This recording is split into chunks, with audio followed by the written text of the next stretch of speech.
Hello everybody, my name is Mr. Fussell, this is Business 101. Today we're going to be going over organisational structures for the GCSE level for the AQA exam board. So what is organisational structure? Businesses use organisational structures to illustrate job roles and responsibilities.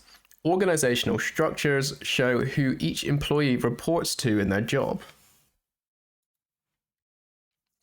Hierarchical and flat organisational structures. An organisational structure is how a business organises its staff to represent the different layers of management. This information can be displayed in the form of a chart. There are two main types of organisational structures used in businesses: hierarchical, otherwise known as tall, or flat. Hierarchical structures. So a hierarchical structure is often also referred to as a tall organizational structure.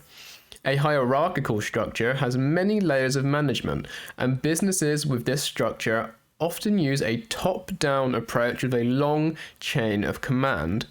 In a hierarchical structure, managers will have a narrow span of control and a relatively small number of subordinates. Flat structure. A flat structure is an organizational structure with only a few layers of management. In a flat structure, managers have a wide span of control with more subordinates, and there is usually a short chain of command. Flat organizational structures are commonly used by smaller businesses or those adopting a more modern approach to management. So let's go over some key terms in organizational structure. Span of control. This is the number of staff that a manager has a responsibility for. Chain of command. This is the route by which instructions and communications flow from the top to the bottom of a business, explaining who is answerable to whom. Delayering, a process where a business removes layers of its management to make its structure more flat. Delegation, a process where tasks are given to members of staff, where often managers give tasks to employees further down the chain of command. Subordinates, members of staff below a manager in the chain of command. Centralized and decentralized organizational structures. Businesses usually use two main forms of management called centralized and decentralized. Let's go over centralized management first. A centralized structure is where business decisions are made at the top of the business or in a head office and distributed down the chain of command. It is often used in retail chains. Usually, all branches will operate in the same way, and store managers will have very little input into how their individual store is operated. Businesses with a centralized management style can often be slow to respond to changes in the business environment or local changes near their branches. So what are the advantages of a centralized management structure? Well, these include consistency across the business has a clear direction, operations and decisions are closely controlled and managed, and the chain of command and accountability are clear. But what are the disadvantages? So it can demotivate employees, has a standardized approach that may not work in all business locations, and it may lower productivity. Now let's talk about decentralized management. A decentralized approach is where a business allows decisions to be made by managers and subordinates further down the chain. This structure provides staff with more decision-making responsibilities. For example, individual stores or departments may make decisions on staffing levels, which products and services to offer for sale, and pricing. Businesses with a decentralized management structure can often respond quickly to changes in the business environment and the local area. And once again, let's quickly go over the advantages and disadvantages of a decentralized management structure. Advantages: improved employee motivation, allowing managers lower down the chain to make decisions to suit their local area and customers, and it gives more responsibility to employees. Disadvantages. Consistency is not achieved across the business. Managers can make ineffective decisions, and it may negatively impact sales and overall business performance because of ineffective decisions by managers lower down the chain. So what is the impact of communication on efficiency and motivation? Effective communication is important in any business. This type of organizational structure and the management approach a business chooses each have a significant impact on the type and amount of communication the business uses. As a business grows, maintaining an effective level of communication becomes increasingly difficult for the business. Communication in a business can be done in a number of ways.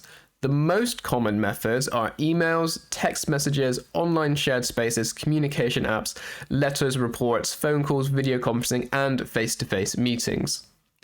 When communication is not done well, there can be negative effects on business performance.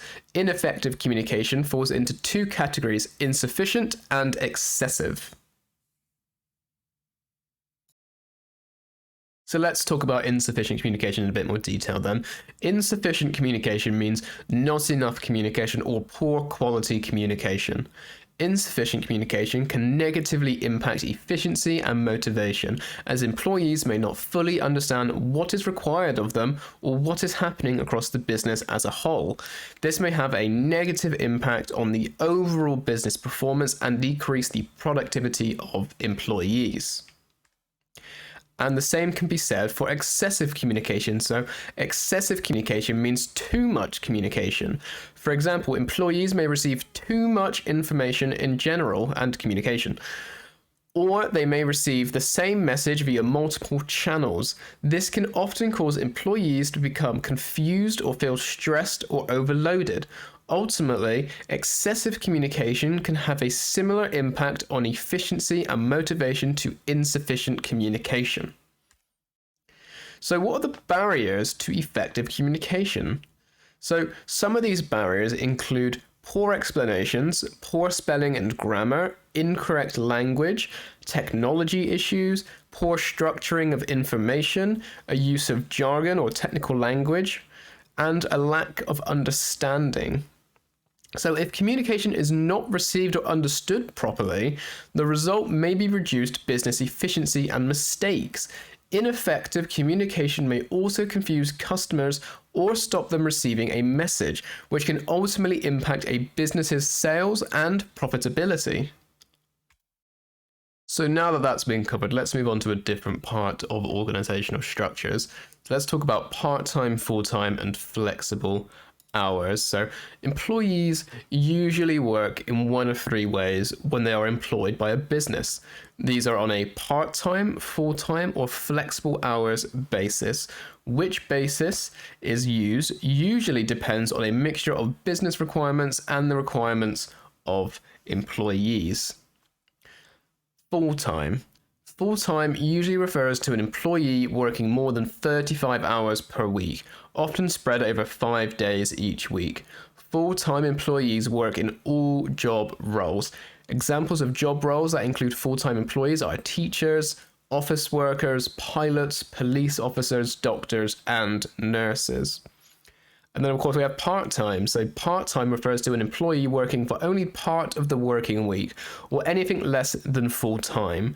Often, a part-time employee may work for 2, 3, or 4 days a week. Part-time employees work in all industries, but are commonly found in the retail industry, where a shift role may only be required on certain days or times. And then we also have flexible hours and 0-hour contracts. Having flexible hours is a more modern way of working. Employees are given a set number of hours to work in a week, month, or year, but get to choose when they work. For example, a business might let employees start work any time between 7 a.m. and 10 a.m., then depending on start time, finish between 3 p.m. and 6 p.m. Flexible hour workers may work any number of hours up to full time, so they may be either full or part time. Flexible hours are often beneficial to both businesses and employees, as offering flexible working can lead to higher staff retention and better productivity, while also providing employees with flexibility in their personal lives. Some businesses have begun offering flexible hours in the form of zero-hour contracts.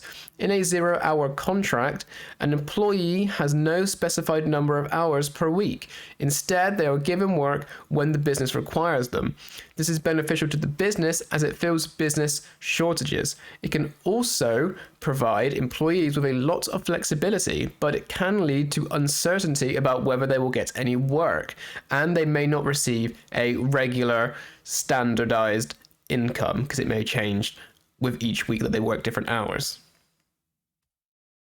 Permanent, temporary, and freelance contracts.